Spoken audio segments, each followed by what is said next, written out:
This is Jim Martorano from All About Town, and I have a guest here that I've had on several times, and the reason for that is because I could think of no better public servant, somebody who gets up every day and thinks about how he can help people, than State Senator Peter Harckham. In the old days, we used to judge our representatives by who would bring home the bacon. In other words, who would go to either Washington or Albany or wherever and bring home really positive policies and funding for their district, for their town, for their state, for whatever. I can think of nobody that's done that better than Peter Harckham. Peter Harckham works very hard, and he's everywhere. You go to the firehouse, he's there. You go to any place, a community event, he's there. And he's there because he cares and because he works hard for the community. So it's an honor to have you on the show. Thank you very much, Jim. Great to be back. Always good to be with you. Great to be here in Yorktown. So Peter just got back from, Senator Harckham just got back from Albany, and maybe you could give us a little report on some of the accomplishments that have happened in the recent session. Yeah, thanks, Jim. First we'll start with the budget. It was a challenging budget. We don't have any more of the federal COVID money, so this was a pay-as-you-go budget. We were not interested in raising taxes. In fact, we've cut middle-class taxes 4 out of the 6 years I've been there. We've cut small business taxes. But we were quite surprised when the governor made a number of alarming cuts in her proposed budget.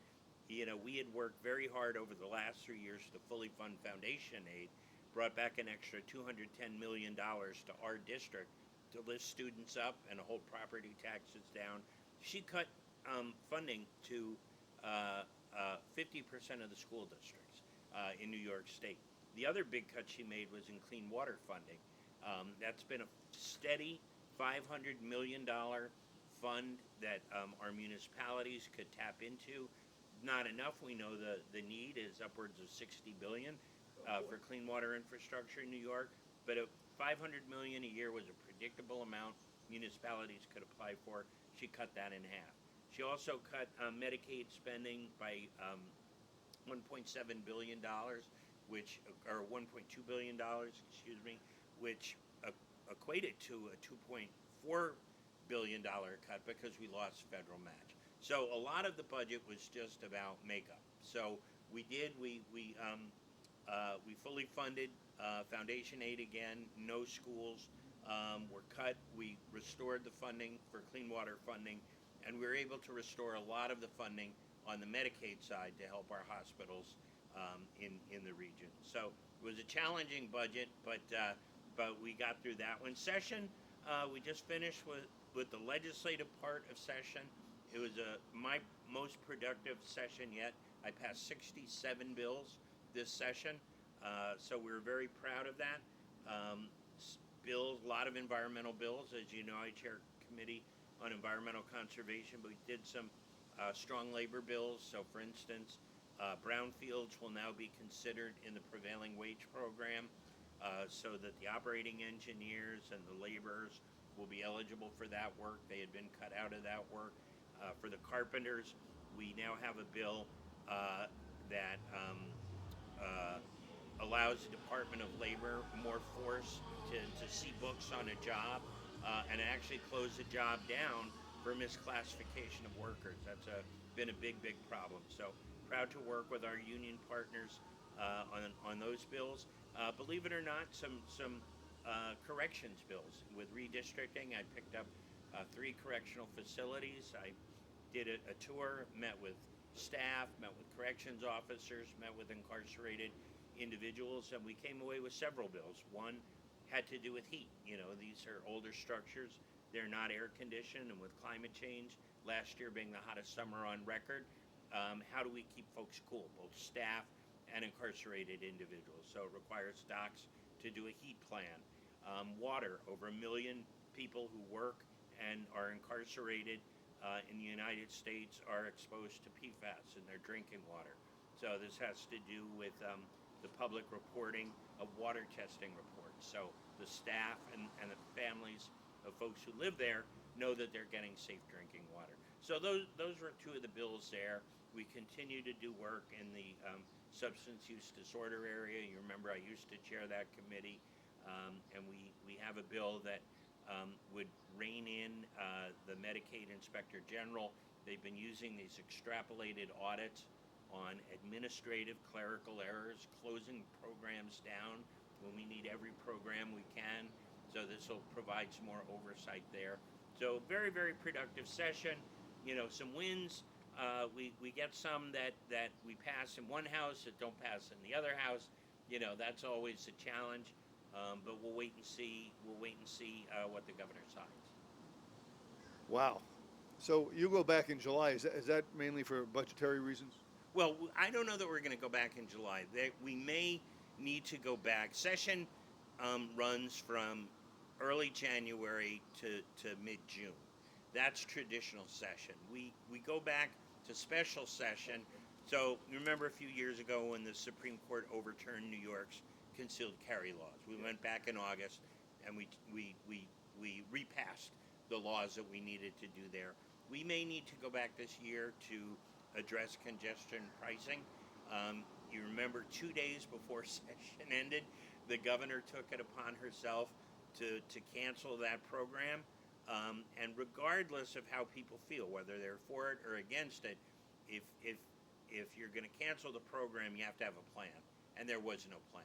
You know, there was the governor put out that maybe we would pass a payroll tax. There was no appetite for that. No. So there's $1 billion hole in the MTA capital budget that was going to service the bonds.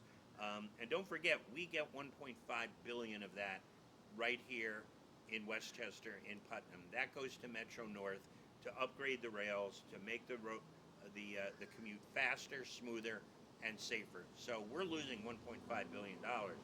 The other thing is, what about the congestion and the health impacts in New York City? That's why you do something like this, is because of the extraordinarily high asthma rates in New York City, because of the unhealthy air quality. Gridlock Sam, who you've heard of, very, very famous traffic advocate, released a study in the congestion zone. The average speed limit is 4 miles an hour. So you can walk faster in Midtown Manhattan. So nothing about our current system is working. But having said that, if the governor wants to revisit that, that's fine, but we need a plan. So people that aren't familiar with the system, and you know, you and I talked earlier off camera about when a governor does something like that, is there a way for a supermajority to get around her veto? Well, she didn't veto it. She did it through executive action. So there are a number of federal permits that needed signature from New York State, and she can withhold signing those. And again, you know, she has it within her power, whether you agree or whether you disagree. She does have it within her power to do certain things. New York is a constitutional state with a very powerful office of the governor. But the question is, if you're going to do something like that, then what's the plan? Pulling the rug out from under you. Yeah, so we may have to go back later this summer and the fall to address that issue. Which bill, you passed so many bills, which bill are you most proud of? I think the one that I'm most proud of is the waste reduction bill, the packaging and packaging reduction and recycling infrastructure act. That's a mouthful. We've been working on that for 2 years. What it essentially will do is reduce the amount of packaging and plastics going to our landfills by 30% over the next 12 years. We have a massive waste problem. We have a massive plastics problem. You know, people dutifully sort their plastics, put them in recycling. Guess what? They're not recycled. Only 6% of plastics can be recycled. The rest are burned or go to our landfills. We have to cut down on single-use plastics. So this was a 2-year effort. It was opposed by some very, very powerful forces: the plastics industry, the petrochemical industry, the food industry, you know, some Fortune 500 companies. And after a lot of fight and hard work, we prevailed in the Senate. Unfortunately, they didn't get it done in the Assembly. Didn't make it through the Assembly. No. And you know that. Did they vote on it, or they just haven't taken it up? No, they haven't taken it up. They have more members. Their debates are longer. They have less time at the end of the year. So that's a bill that would have been debated, and so they ran out of runway. So Now, do they have the option of taking it up next time they meet? I think technically they do, but usually when we come back for a special session, we don't take up items other than what's on the agenda for the special session. But it's important that we planted a flag, and after a 2 year effort, we showed people that it could be done, and this is going to save people money, right? Because we are paying for this excess waste. Our taxes are going up to address a recycling system that doesn't work and a waste management system that's not working. And what this bill will do will put the financial onus on the producers of packaging, the producers of waste, to cut down on the material they use, but also pay municipalities to address the crisis that these companies have created. So global warming plays a big, I think, big part in looking at the future. How are we going to deal with it? And I think you're addressing it. Are there any other bills that you were instrumental in passing that are still frustratingly stalled or have not yet been put into reality? Well, there's one called the Climate Superfund bill from Senator Liz Krueger that has passed both houses. So we do a lot of work on reducing carbon emissions, the CLCPA and a number of other initiatives that we've taken. We could be carbon neutral tomorrow, and we're still going to have the impacts of climate change. So we need resiliency. So, for instance, you remember a couple of years ago, we elevated that section of the Sawmill River Parkway because of flooding. That 1 mile stretch was $70 million. Now imagine all of New York State, the Metro North track along the Hudson River, all of our highways that continuously flood. So we need resiliency.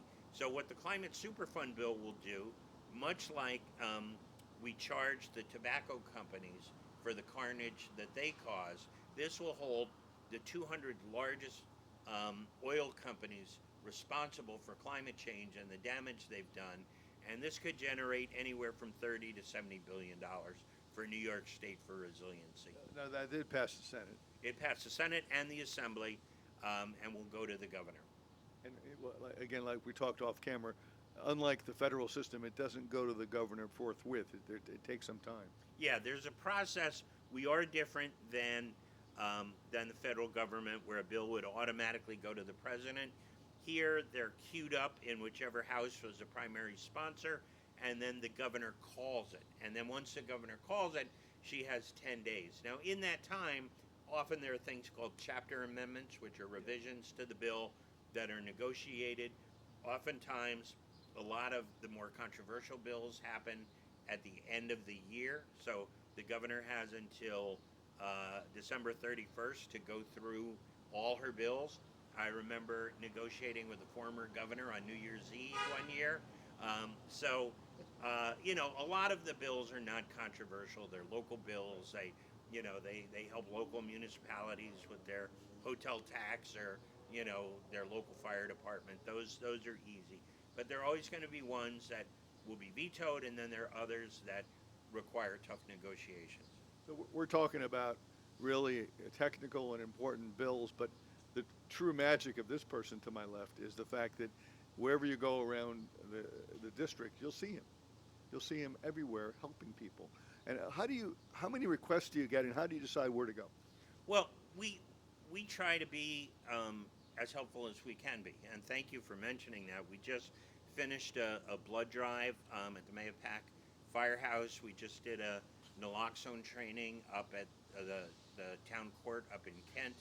We have done 16 food drives since the pandemic, and then we get funding requests from nonprofits, first responders, municipalities.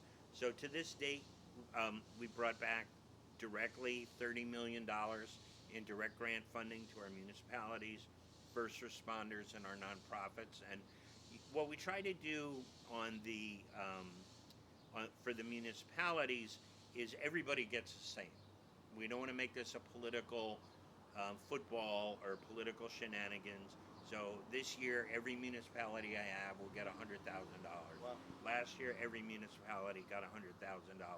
And then we hear from first responders. So, for instance, here in Yorktown, they're trying to buy an ambulance, so we've got $100,000 for the ambulance corps here. Last year, we had gotten money to the Yorktown Police Department for a hybrid vehicle.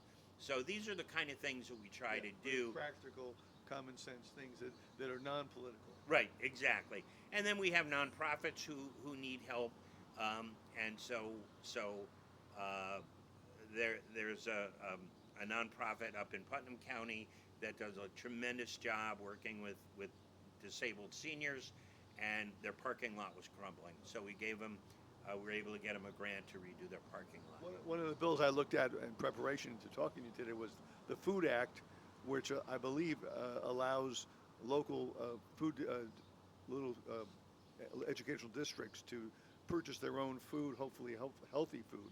Yeah, this is really trying to help New York agriculture and get more fresh produce in our schools. So that's an important one. And then one of the bills that I passed this year was expanding the excess food or food waste program that we passed a couple of years ago. You know, they're big caterers, big restaurants, like the big food folks, supermarkets. Uncle Giuseppe's, we could throw a stone in Uncle Yeah. Giuseppe's. So, and I'm not saying they were doing this, No, but no. there were who were throwing away perfectly. I'm not accusing them. Yeah. I'm saying they have so much stock. Yeah. And I can't believe they'll sell everything. I mean, a lot of it. Right. So what the law said was rather than send it to a landfill where it creates methane, which is bad for the climate, we partner them up with local food pantries. Makes sense, yeah. And so last year alone, we diverted 5 million pounds of excess food, perfectly good food, to our food pantries. And this year we expanded it in the law to include more organizations. Yeah, I mean that's been one of my pet peeves. Every time I go shopping, I'm saying all this food out here, they're never going to sell it all. And I work with poor people, in the courts, and so many of them are homeless and are going to food pantries and are desperate to get their next meal. I mean, you have excess, you have a need. Why not match it up? Yeah, and that's why we did it. That's why we do food drives, because food insecurity is real. Unfortunately, one of the things that this Congress did was that they let the enhanced SNAP program expire. They also let the enhanced school meals program expire. So we have been trying to backfill that at the state level so that most students can get a healthy meal at school so they can learn better. But that was a federal program that this Congress let expire. Is SNAP totally gone, or just wasn't enhanced? No, SNAP is still a very robust program, but this was the enhanced benefit that really helped families with that extra little bit to, again, get healthy food, fresh produce, get some real meat on the table. Yeah, I often wondered how they could make that into a political football. You're talking about feeding people that are hungry. It should be a nonpartisan issue, but in Washington, we've seen everything as a partisan issue. Now, you're running for re-election. I am. I'm going to be going back to the voters to ask them for a fourth term. We have been there in terms of bringing home resources, constituent service, second to none during the pandemic. Our team helped over 1,000 families get the unemployment benefits that they had earned and deserved but couldn't get through the Department of Labor. Each and every day our team is out there. I go to events, someone will come up to me and say, hey, someone from your team helped me out, and I'm incredibly grateful. And that's why we're here. That's job number one. Before the legislative stuff, That's right. before That's bringing right. home the bacon, is helping individual constituents. Now, if somebody's watching this program, no matter what political party they are, but they recognize what a great public servant you are, and how much you need their support. Is there a thing online that they can go to? Yeah, absolutely. Our website is Pete4NY. So it's PeteForNY.com. Very simple. We're always looking for great volunteers. You may remember the way we won this seat was through volunteers, not through money. But we're also happy to receive donations. But if folks want to knock on doors, write postcards, make phone calls for us, we'd love to have you join the team. Now, you're kind of, I think, of the ever-ready bunny. I mean, the way you're everywhere all the time. But what does State Senator Peter do for relaxation? I mean, there has to be some outlet where you put everything behind you and just take it easy. What do you like to do? Do you read? Do you walk? What do you do? We don't have a lot of time for relaxation. You don't have any relaxation. We literally work 7 days a week, sometimes 14 hours a day. When I can, I spend time with my partner, Jin Hee. Once every couple of weeks, we'll go out to dinner. I like to read mysteries. Our little house backs up on a nature preserve, so we'll take the dogs for a walk and in the nature preserve. Nothing highfalutin, but that's how we wind down. That's one of the things I really admire about you. I mean, you're a person that you don't crave power. You don't crave self-adulation. What you crave is helping people. What you do every morning, you get up and you say, "What can I do today to help my constituents?" And you do a fine job. Oh, thank you. It's humbling to hear that. But thanks. That's the mission. That's why people pay us. It's public service. I take this trust very, very seriously, and so does our team. We have 12 people on the team, a number of interns at any given time, and they're all public servants in their own right. It's an amazing pace. Constantly, whether it's down here when we're in Albany, the Albany team for those 6 months is just frenetic, just churning through meetings. We were talking about the packaging reduction bill before. I've had over 100 meetings on that bill. 100 meetings. With stakeholders on ways we can make the bill better. We made 4 different sets of revisions to that bill after listening to stakeholders, my team, another 100 meetings. And that's in addition to all the other meetings we do. So it's an incredible. When we're in Albany, we start at 8 in the morning and end at 10 at night. It's an incredible pace.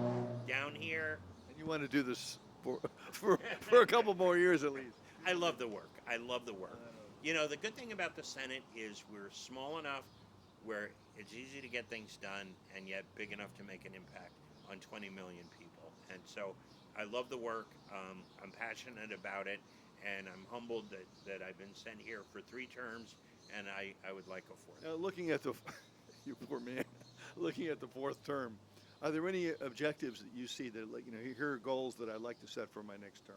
Yeah, we want to spend a lot of time focusing on water quality.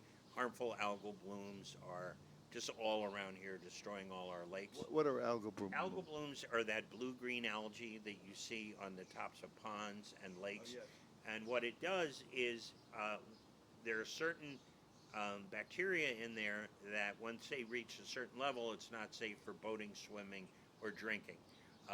And as you know, many of our communities are on lakes for that reason. We also get our drinking water from them. Some of that is caused by old failing septics and excess phosphorus in the system. Some of it's caused by climate change. So that's a big focus of our work in the next term. And also PFAS. PFAS we are discovering everywhere in different water systems. What is PFAS? PFAS are those forever chemicals. Oh, okay. Dow Chemical was just sued. You're going to see a number of high-profile lawsuits. It's used in things like cookware coatings, Oh, yes. flame retardant things. It was supposed to make certain things more flexible. They were touted as wonder chemicals, and now, of course, they're horrendous, tainting our water supplies, and it costs millions and millions and millions of dollars to clean this stuff It up. reminds me of when we used to have the aerosol cans, and they found out they were destroying the atmosphere. Yeah. I mean, we didn't know it at the time. We thought, oh, this is wonderful, but the truth is they were doing irreparable damage to the ozone layer. Exactly. One of the other things is we're going to redouble our efforts on the packaging bill, not only to reduce waste, but in there, New York would be the first to reduce toxins in packaging, because we know they're PFAS, they're lead, they're heavy metals that are in food packaging, and those chemicals transfer into the food, and that is a public health hazard that we need to address. I've heard people talk about, even with plastic water bottles, it makes me a little nervous. Tell me, should I be drinking water out of water bottles? Honestly, nobody should be drinking water out of water bottles. Really? We spend a lot of money. Number one, we spend a lot of money having clean water, right? Wow. We spend a lot of taxpayer money having clean water. Number two, the bottles can't be disposed of. I reuse them over and over again. Okay, But still, it's bad, right? Yes, because microplastics are leaching out. Microplastics are everywhere. They've been found in fish. They're now found in human cardiovascular systems. They've been found in male reproductive systems. Microplastics are the scourge, and that's why we really need to cut down on plastics. Well, I mean, I have about 8 bottles of water in my refrigerator. I reuse them. Yeah. But that's a mistake. I would use a harder, if you're going to use plastic, use a true refillable bottle like a big plastic water bottle or metal. But the single-use plastic, we are seeing they break down, chemicals are transferred, and they create microplastics. Well, I'm going to go home and and change my behavior. But so, oh my God, so you get into the science of it, you get into all this stuff. Well, we have to. If we're passing a bill, we have to be smart on the science. We have to be right on the science, because we are up against some of the most powerful companies in the world, and so we need to be on our game. Okay. Remind me if you come over to my house, remind me to get rid of all the water bottles. Oh my goodness. Well, that's unbelievable that you're involved in so many things. If you had a chance to say I can't imagine an undecided voter out there that's watching this and is considering who to vote for in the fall, can you tell them why you think you should be given another term? Well, thanks for the opportunity, and I would just say that experience matters. In the 3 terms that you've sent me here, I've passed 108 bills now into law. That's not counting what may be signed this year. And we have done it on the ground. We brought resources back to the district. We've helped constituents. And in challenging times, experience matters. And not only is Peter Harckham experienced, he's dedicated. He's dedicated to the public good. He's dedicated to doing things not for himself. I mean, this poor man works, 14 hours a day or more, 7 days a week to help all of us in the community. So if anybody deserves to be reelected, it's you, Peter. Well, thank you very much. I appreciate it. Appreciate all you do to get this information out to folks. And if I can say one other thing, aside from the politics, if you need help on the Senate side, our district office is in Peekskill, but the phone number is 914-241-4600. We have staff who are waiting for phone calls, trained in casework, and if there's a problem that we can't handle, we know who can. Don't call me. Call this man. Anyway, this is Jim Martorano from All About Town. Again, it's a pleasure and an honor to have you back on the show, Peter. It's been too long. And I want to thank you on behalf of your constituents, on behalf of everybody who lives in this district, on all your hard work, your selfless hard work. And I really hope that people understand that and appreciate that and vote you in for another term. I feel bad for you. It's like you're going to have to work again for 24/7. But I think people appreciate it. I know I do. And this is Jim Martorano from All About Town saying thank you for watching. And please remember Peter's phone number and his email and his online address. If you can help him, because and certainly vote for him this November. This is Jim Martorano from All About Town saying good night, and hopefully you'll tune in next week.